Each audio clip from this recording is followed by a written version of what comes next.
Salutations everyone, welcome to What Mattered, the show where I tell you what mattered in the news this week.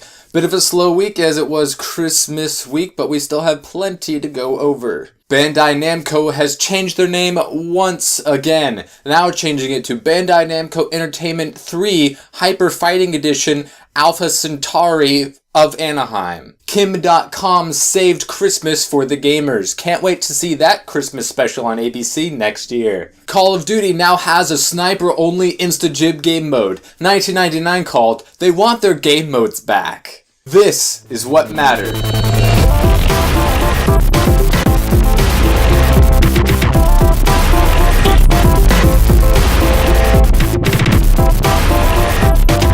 Hope you all had a nice week. For Halo Master Chief Collection players, we have some news on the forefront of Microsoft giving their apology Ubisoft style by giving us a free game. Anyone who's played the game from launch to December 19th will be getting Halo 3 ODST Remastered Edition for free. It's cited for a spring release of when we're going to get that. They have also promised gamers who have been plagued with the many matchmaking issues of Halo MCC a free month of Xbox Live Gold, and free faceplates and customizable stuff that will be coming out in January, as well as a new map that they've remastered for all players from a Halo 2 map called Relic. So a bit of a better apology than just sorries.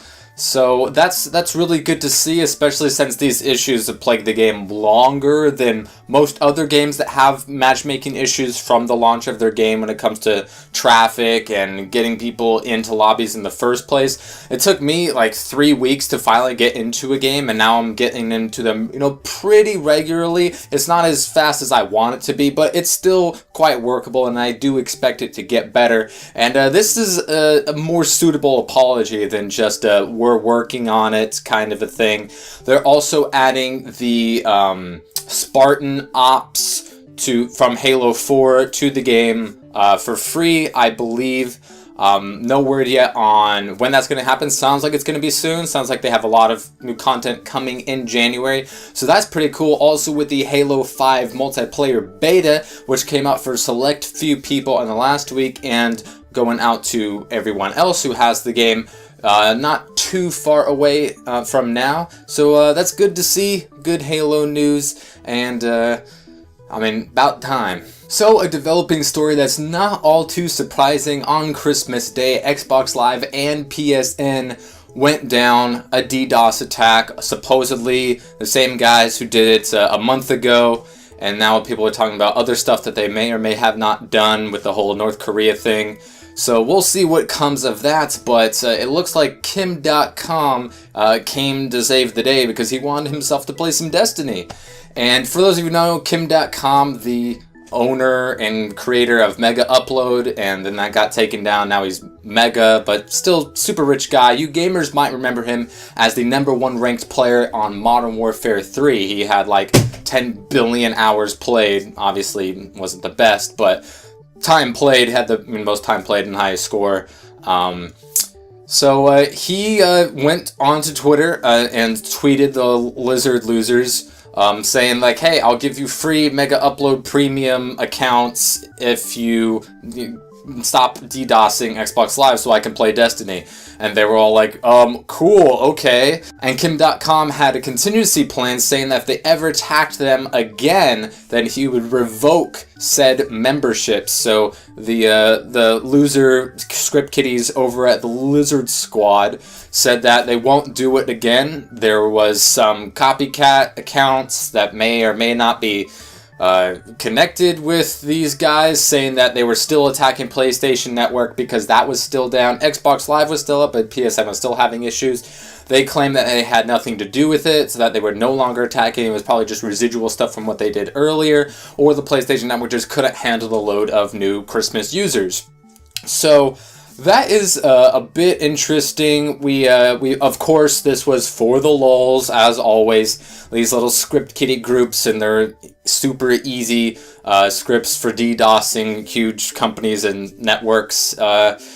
It's never for a real reason. They always like try to throw out fake reasons like, oh, we're doing it for the people, oh, greedy corporations, blah blah blah blah blah. It's always just assholes being assholes and just, pressing a couple of buttons because they're losers that have nothing actually to do in their lives. And people are always trying to, take credit for stuff. And I mean, who really knows what happens? All we know is that Xbox Live is back up and PlayStation Network is somewhat back up right now. It did have a lot longer lingering troubles from said attack, or maybe it was another separate attack, who knows. But it is pretty much back up right now, and I'm sure we'll be at full strength fairly soon, at least hopefully. And this is the kind of thing that just us gamers nowadays, we just kind of expect. On Christmas Day, there's always going to be someone that's going to want to attack it, and I think these sorts of DDoSings are just going to become more prevalent. And with the success that whoever hacked Sony and threatening terrorist attacks on theaters who would show the interview, the success that they had set a precedent, and we're going to see more DDoSers and hackers make threats and make allegations and get what they want. And with the whole mega upload thing, I don't think that there's no winners or losers there. KimDotcom got to play his game, and so did everyone else, and all he did was give up free memberships for super sketchy website to some couple of losers who have nothing else to do. So I guess that's a win-win, but it's just troubling that I think we're going to be seeing more of this as the months and years go on. So in movie news, we had a couple of new movies that came out on Christmas Day, including Unbroken, which is the movie that I decided to see based off the true story of the Torrance tornado, an Olympic runner who signed up in World War II, was shot down and captured and put in a Japanese prisoner camp. And true story, directed by Angelina Jolie. She's had a couple of relatively well-reviewed films that she has directed now, and I thought this one was pretty good. The man who the film is based off of did just die this year, but he did get to see the film, and Jolie said that he did enjoy it, and that's all that matters for her. For me, I thought it was a pretty good film. I think it's gotten a lot of flack for being too long, which is the worst criticism you could ever have for a film that is otherwise good. Being a good movie being long is never a bad thing. I don't understand how this is a credible criticism. For me, other people thought it was just too enduring and torturous because it was real what was happening to these people. And but overall, I think it was a pretty good film. I wouldn't say top 5 of the year, but I thought it was pretty good. One of those true stories from World War II that just keep popping up year after year. It seems like every year we have 1 or 2 movies based off of an incredible true story from World War II. We had Monuments Men this year and Unbroken, and I think we're just never going to run out of those because that just seems to be a thing that just keeps happening. In other movie news, Egypt has banned the film Exodus, Kings and Gods, something like that, with Christian Bale. That movie that's gotten a lot of flack for whitewashing the cast. That Sigourney Weaver being in there, I think, is really weird specifically.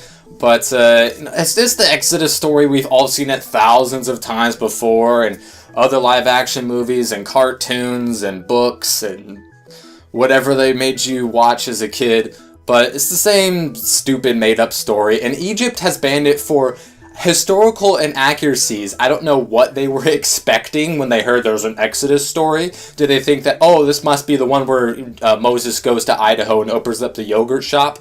I'm not too sure what they were expecting, because they were like, this movie has historical accuracies. They say that the Jews and Moses created the pyramids, which we all know is not true. Just ask a Jewish archaeologist, they'll tell you.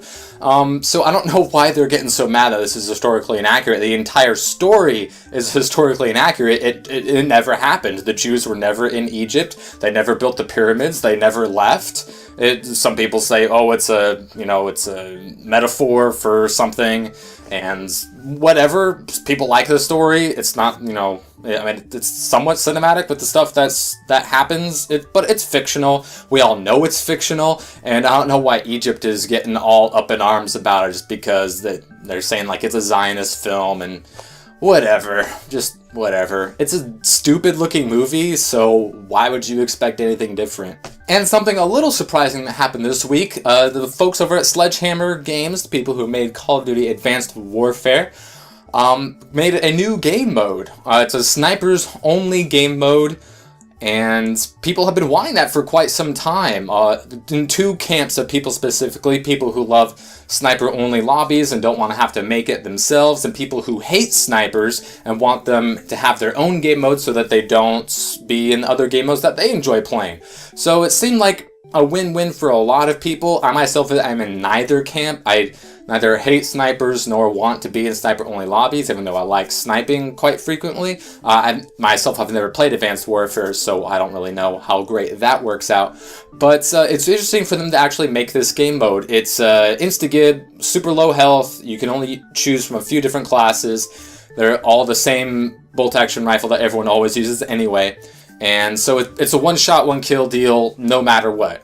So, I mean, definitely something that you would see people who like sniper lobbies to do on their own time with custom game modes, which I think is fine. And what's really, really interesting about this is that Sledgehammer Games had Optic Nadeshot help them create the creative classes for this game mode, which I think is a really cool and good move by them to reach out to the best part of their community to help create their game better. It was just a single game mode, but that's still a step forward. It's something that I think every Call of Duty developer should do in the entirety of their games, have people who know the game a lot better than them, who play the game a lot more than them, who know the game a lot better than them, to help make the game more balanced, more fun, and the game that gamers actually want. So that's something that I think developers with big, huge online presence should do, because it'll make their game better, and the gamers like it when the game is better, especially when they want it to be good, when they've been disappointed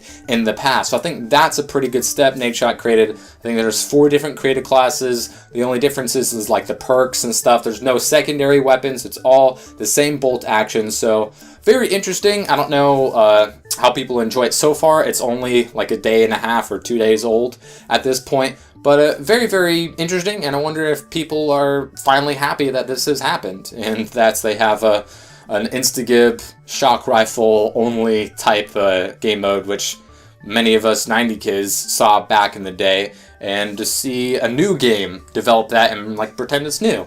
Just interesting, but yeah, interesting more than anything else. But I think overall, it's a good step forward. Any hootie in the blowfish, that is what mattered this week. If you'd like to know what mattered last week, I had a special Colbert edition that I worked really hard on, that I really, really thought turned out very well, that you guys should check out over here. You can hit subscribe for other stuff that matters in the future if you would like to know about that.